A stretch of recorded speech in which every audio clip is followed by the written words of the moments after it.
Controlling how you use your right wrist is critical for getting power to your shots. Also for getting control of the contact point with the club and the ground, for retaining lag, which is just having the club trail your left arm or trail your hands until impact. Hi, I'm Peter Knight. I've created this channel, Peter Knight Golf, to help you play the best golf you possibly can. And I release a video every week. And if by watching those, some of them, maybe not all of them, but some of them will help you to play your best golf. So today we're looking at what's happening with your right wrist, how it should work, what happens when it doesn't work, and then what you can do about that. So you must be sick of hitting behind the ball or catching the top of the ball, which includes a lot of golfers. Now, the reason for it, in most cases, is simply because the right wrist isn't working correctly. So let's have a look from address and go through the swing and have a look and see what the right wrist should be doing in the swing. So when I set myself up at address, the back of my right hand and my right forearm have either got a very, very slight bend or it's actually quite straight there. That's the very start of my swing. As I begin to swing the club back, even from this point here, we can already see that there's a slight little bend with the back of my right hand and my forearm as I begin the backswing. And as I continue back to the top of the swing, that bend will naturally increase as the club goes back. So that when I get to the top of the backswing now, my wrist is bent at around about a 45-degree angle. Now here's the critical thing. As the club swings down, my right wrist is my right wrist is bent back and the club is out of line with my left arm. So having the movement of the club approaching impact and the timing of how the left wrist unhinges and the right wrist straightens out a bit is absolutely critical.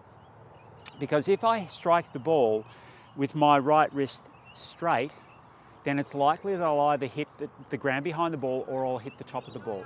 So what I'm looking to do is to time the movement so that as the club swings down, that right wrist is gradually straightening, but even at impact, it's still got some bend in it. So one of the things that I can do to help me to train that movement is either setting myself with my right wrist bent backwards, allowing my wrist to hinge a little bit in the backswing, and then swinging the club down and through, imagining that I'm going to almost have my hand meet flush against a vertical wall here. Then putting the club in my hand and practicing the same thing. Now another option that I can do is actually use a device which is going to help me to achieve that. So this little unit is actually really cool. It allows me to move my wrists up and down, but the little ratchet means that when I bend my wrist backwards, I can't straighten my hand now. Now that's just perfect for what we want to do during the golf swing. Of course I can release it just by pushing this little button here. Now my wrist is back to straight again. So now that I've got the device set on my arm here, when I swing the club back, if I bend my wrist back, you'll hear it click. And so that's just the little ratchets here, which is actually going to now hold my wrist bent. Of course, I'll release it when I start to play every shot. Then if I'm making really short swings just to begin with, as I swing back, I'll get to a point where I can actually hear that movement or hear the ratcheting. And then as I swing down and through, I'm not trying to work against the bend that I've already got in there. I want to try and keep my wrist nice and soft. So I'm not going to try and force my wrist to be straight, because as soon as I take this off, I'll go back to my old habits. So from here, I've got that slight little bend. And then as I swing through, I'm really just turning my body. So with a practice swing, as I go through, I've actually still got some bend in my wrist there.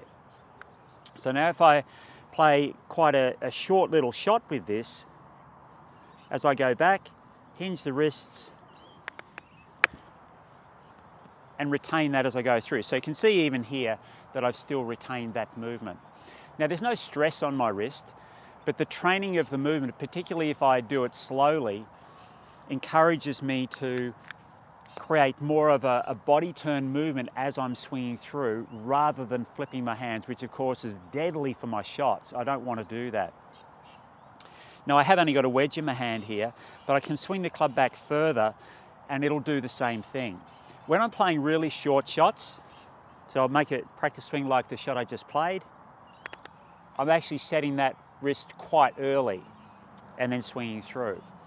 If I make a full swing, so with a longer club, it's still going to click, but the timing of it won't be quite the same. So let's make a fuller swing again with a pitching wedge.